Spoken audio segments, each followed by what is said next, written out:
The students, therefore, in the eyes of the Pakistani junta, were seen opposed to the very notion of a communal Pakistan. And again, later on, to cut the story short, we have seen how students have participated in different movements. When for the autonomy of the then East Pakistan, the founding father of Bangladesh, Bangabandhu Sheikh Mujibur Rahman, declared actually his 6-point program, students came in support of that. Again, in 1969, against the Ayub Khan's 10 years of dictatorship, it was the students' movement which brought Ayub down, resulting, of course, in coming of another dictator, Yahya Khan.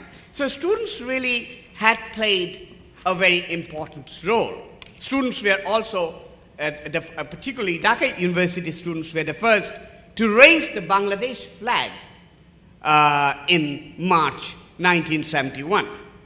Having said that, I would focus on attack on dormitories of Dhaka universities. Now, there were three dormitories in particular on the night of 25th March which were attacked. One was Iqbal Hall, which is now known as Zahurul Haq Hall.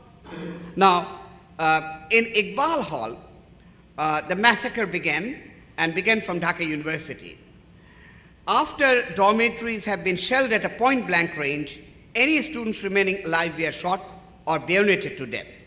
Major General Fazal Mukim Khan, the official historian of Pakistan Army, wrote, quote, "The army had to use rocket launches to break open some rooms of the hall."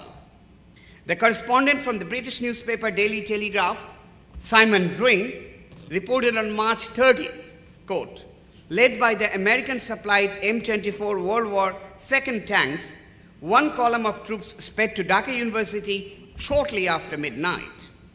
Troops took over the British Council Library, situated within the campus, and used it as a fire base from which to shell nearby dormitory areas.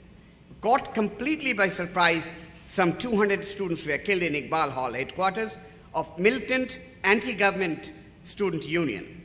I was told 2 days later, bodies were still smoldering in burnt-out rooms. Others were scattered outside, more floated in a nearby lake," unquote. So that was the 200 students, only one night in one hall. In Jagannath Hall, nearly 300 students were killed, and we have heard of the mass grave. Now, neither gender nor age was a factor in deterring the perpetrators of war crime from committing atrocities and murder. Female students were also subject to that, and we know in a telegram from Archer Blood that he writes, who was the Consul General, U.S. Consul General in Dhaka then. He writes that Pakistani atrocity, in it he wrote about the massacre at Ruqya Hall, and on March 31, 1971, Archer Blood sent another telegram which recounted atrocities against girls. Blood wrote, 6 naked family bodies at Ruqya Hall, Dhaka University, feet tied together, bits of rope hanging from ceiling fans, apparently raped, shot, hung by their heels from fan. So these things did happen. And similarly, the other target, but before that I would say that there is a little personal story as well. I said, irrespective of age, students were being targeted. Now, in 1971, I was a high school student. I was in grade 10, and in Bangladesh, at the end of grade 10, they take an exam which is called SSC exam. SSC exam was scheduled to be held in April. In March, the non-cooperation, non-violent movement started. And I was one of the persons who joined in that movement. And on March 22nd, in Dhaka Stadium Gate, there was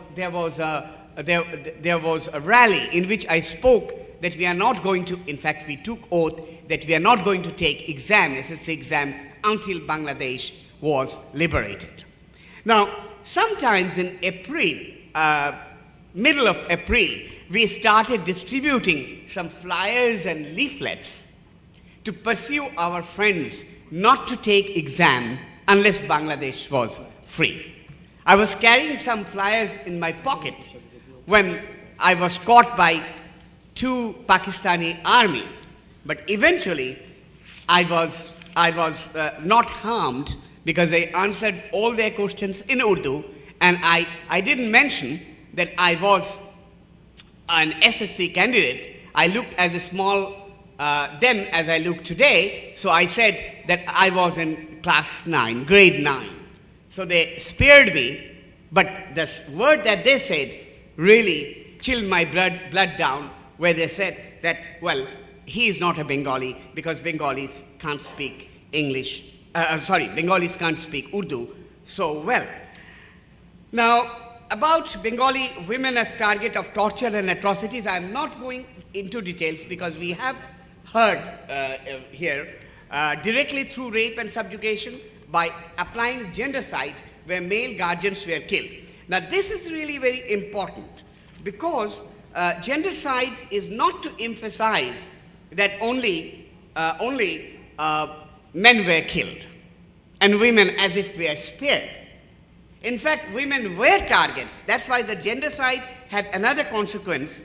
While men were being kidnapped and killed, women were raped. Bengali women were targeted for gender-selective atrocities and abuses. And we have heard of those abuses and those torture, atrocities. I'm not going into details, but one of the intention of this atrocity was a kind of ethnic cleansing. They wanted to rape Bengali women as a part of their ethnic cleansing.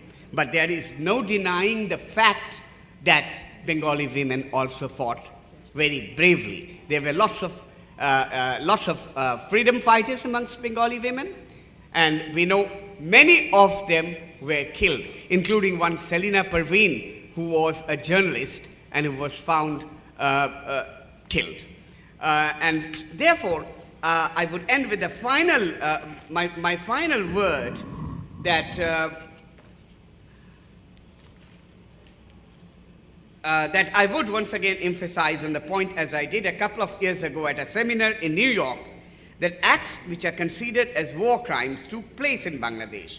They include rape, sexual slavery, forced prostitution, or forced pregnancy, killing, and all other forms of atrocities carried on different sections of people with a common denomination of being Bengali in the erstwhile East Pakistan are war crimes and generally crime against humanity.